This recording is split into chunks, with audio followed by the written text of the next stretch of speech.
This is just demonic. Oh my goodness. So I came across this interview with Emmanuel Acho and this other Jewish lady. And I just gotta say, bruh, this is, at the end of the day, this is demonic. This is what it is. It's absolutely just demonic. It's evil. It's wicked. I'm running out of descriptors for what's going on. Because what has happened, they have placed people like Emmanuel Acho as the talking head on behalf of Black Americans. Emmanuel Acho is not Black American. He doesn't come from the States. He's speaking on issues in a community he is completely foreign of. He's speaking on a history that he knows nothing about. That is tantamount to me going to Africa and going on African networks and saying, hey, the African people love their leaders. As a matter of fact, we want more Chinese influence in Africa because China and Africa is the same thing. We are one and we work together. So please come on over and buy up as much land as possible, okay? We are here to serve the Chinese people. How many Africans do you think would approve that message? But sure enough, that's what they do here in the States. They get these Sambos and these clowns to come here if they can't find it, right? If there's not a Larry Elder, right? Then they'll import them here. And they'll be more than happy to give them a paycheck to have them spew anti-Black American rhetoric. In this interview, it really got me livid because they're talking about this book that this step-and-fetch-it individual did with this lady, and it's like the uncomfortable conversations with Jews. What? First off, I don't know who on earth needs this book. Who asked for this book? No one. She's talking about, well, I want people to understand that racism and anti-Semitism are very, very different, okay? Racism is just pretty much black and white, okay? You just think that a group of people are inferior. But when it comes to anti-Semitism, well, it's an evolving conspiracy and everything. It's a shape-shifting. Bro, if you don't miss me with this nonsense. So what I mean by that is that anti-Semitism not as simple as racism. So when you're racist towards somebody else, you think that you're better than them and you think that they're lower than you. Anti-Semitism is a shape-shifting conspiracy theory. What? So every few generations, it changes into something different. And it can look like, oh, the Jews are the vermin of the earth, they're lower, they're scum, they're like terrible race, which is what the Nazis were saying. But it can also sound like the Jews are controlling the banks, they're controlling the media. The Jews have this conspiratorial power that's mythological power, really, that's also have been historically caused a lot of bloodshed. If you don't miss me with this absolute pile of drivel, I'm glad that American people are getting sick and tired of this. Hopefully Republicans happen to wake up to what Democrats have known for a long time. But every single time they pointed out, they were called, oh, you're anti-Semitic. Israel's our greatest ally. Hopefully these boomers on the right, they wake up and see, smell the coffee. When it comes to shape-shifting, what do you think racism is? There is no difference. There's an anti-Semitism isn't superior to racism or completely different. Miss me with this nonsense. It's the same thing that they have done to black people, even to this day. To this day. To this day. So racism, and when we talk about racism, let's be clear, it's black. It has to do with Black Americans. So racism is a bigger issue than any form of anti-Semitism, than any form of anti-Semitism, okay? It's bigger in all regards, given to the fact that it's currently going on today. She wants to talk about, well, we need to talk about we have positions of power and not power, okay? When it comes to we own the banks. Well, you said don't call it power, you said call it positions of power. Let me put this little analogy here, or this example, okay, to better illustrate the foolishness and the drivel that's coming out of this woman's mouth, which is nothing more than propaganda. There is a business, and the business owner is Jewish, and the business board is Jewish, and the business employers are Jewish. The people who are in positions of power within the business are Jewish. Would it be considered anti-racism if I say that that business is predominantly Jewish, it's a Jewish business? No. So now, stick with me. We have this business, this business, this business, this business, this business, all these businesses in this one sector. Let's say, I don't know, just off the top of my head, media. Or in this one sector, I don't know, let's say on the top of my head, I don't know, hair salons. Would it be then racist to say, hey, that market is predominantly controlled by Jewish people? Of course not.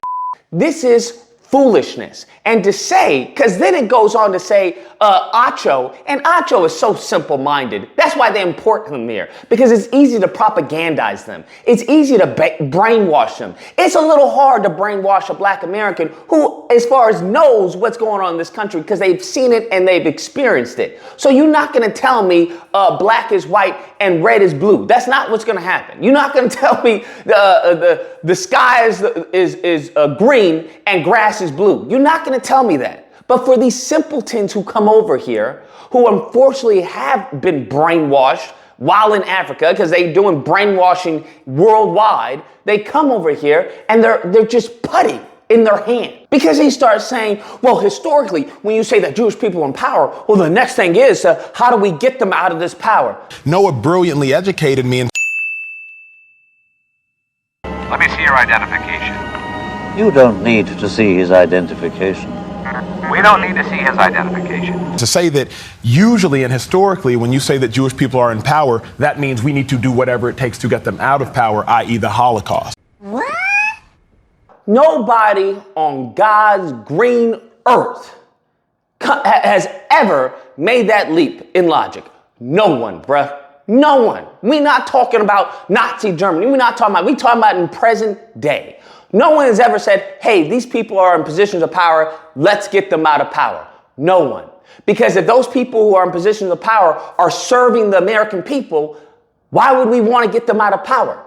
The only problem that the American people have are people who have been put in positions of power who are a detriment to the American people, who are a detriment to the constituents, who are a detriment to the country. That's the only people that we want out of power. The people who say they're going to do something and then when they get into power, they don't do it, or they do the opposite. So you can miss me with this nonsense, all of it. But what really, when it took the icing on the cake, bro, the cherry on top of this stupid Sunday was then you have one of these co-anchors or whatever talking about, well, Jewish people would say that, hey, they've been advocating for black people since the 1960s. They've been here. They marched with Martin Luther King. Absolutely. And Emmanuel, I want to pick up on something you said earlier about, black people shouldn't only be stepping up for black people, Jews only for Jews. A lot of Jews post October 7th said, hey, we've been working on behalf of black people since the 1960s. We got dead bodies in berms in the South. We've had rabbis marching with MLK. And now here we are post 10/7. No one's coming to defend us. What happened? Bruh, he knows to say this to Emmanuel Acho. He knows to say this to Emmanuel Acho. Because if he were to say this to a black American, it would have gone very different. The 1960s, what year is it? Let me see. What year? It's 2024, pimpin'. What advocacy has the ADL, Jewish communities, the Jewish organizations, whatever you want to call yourselves, I don't care. What have you advocated for black people, huh? What's really crazy is that we don't have anyone in the ADL, the Jewish communities, advocating for black people to get reparations. The same reparations that they got. But when it comes to us, now all of a sudden you want to be silent? Bro, if you don't miss me with this 1960s we've been advocating, bro, it's 2024. You can miss me with all of that nonsense. But given Emmanuel Acho, once again, historically illiterate, he goes and says it's ignorant. That's what it is. And the reason why it's ignorance, because it's lowering the bar. Because white people, many people see Jews as white people. And because black people don't like white people, that's why there's this disconnect from helping, Jewish people. I believe it's a lack of education. I also believe we've lowered things in America, particularly to the lowest common denominator. Jewish people are white. And in America present day, black people and white people, the tension is at an all-time high, at least as it's photographed and publicized on video, on the news, etc. So if you just assume Jewish people are white, which is both inaccurate and to a large degree incorrect, then you group them into all things that are white. And if black people in America are conditioned to not like white people based upon news, etc., and Jewish people are white, then Jewish people have become the enemy. You don't need to see his identification.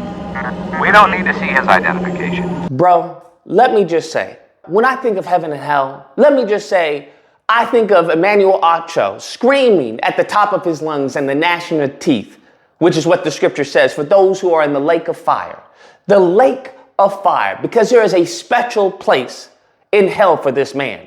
I'm sure he has his parking spot reserved. No one parks in Emmanuel Acho's parking space in hell. That is solely his, because that is such an egregious statement to say. To try and say black people in America hate white people, and therefore, because we hate white people, we see Jewish people as white people, so we hate both of them.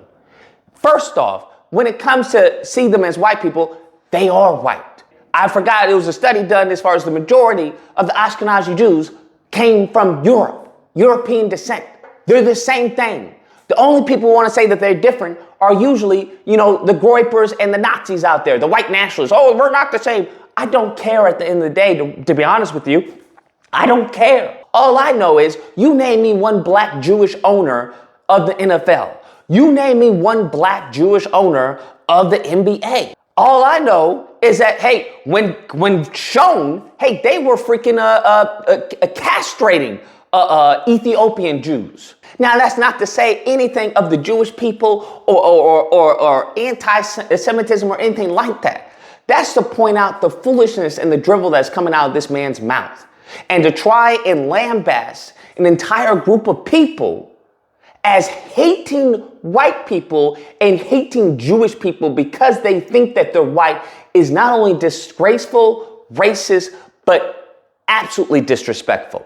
This man should come out and apologize. He shouldn't be on the air, to be honest with you. He shouldn't be on the air. It's people like this that create atheists. Because many people think that if there was a God, Emmanuel Acho would have been gone from COVID or something. He would have been gone a long time ago, because this level of wickedness constantly perpetrated against a group of people has got to come to an end. It's got to, bro. But all I'm saying is leave black people's name out of your mouth. No, there ain't no black people concerned about what's going on in Gaza. Nobody's attacking Jewish people. There's no anti-Semitism. You can miss me with that nonsense. We got bigger fish to fry, as opposed to what this community is doing. Anyways, guys, that's the video. There is no either or here, bro. There is no either or. If you are for Emmanuel Acho, then you are against me and you are against this country and you are against black Americans. Simple as that. There is no gray area. There is no nuance. This is drivel. This is anti-black racism. This is egregious statements that would not be allowed to be said about Jewish people. That's the funny part. That's the irony right there. If you disagree with the video, you know where to find me. Friday through Sunday, call in. We'll talk it out. Hope you guys enjoyed the video. If you did, please feel free to like, share, comment. Let me know what you guys think. How do we handle these people, bro? Like I've always advocated for our social repercussions. And subscribe. And that fun stuff. And Lord. Until next time, guys, be amazing. You don't need to see his identification. We don't need to see his identification.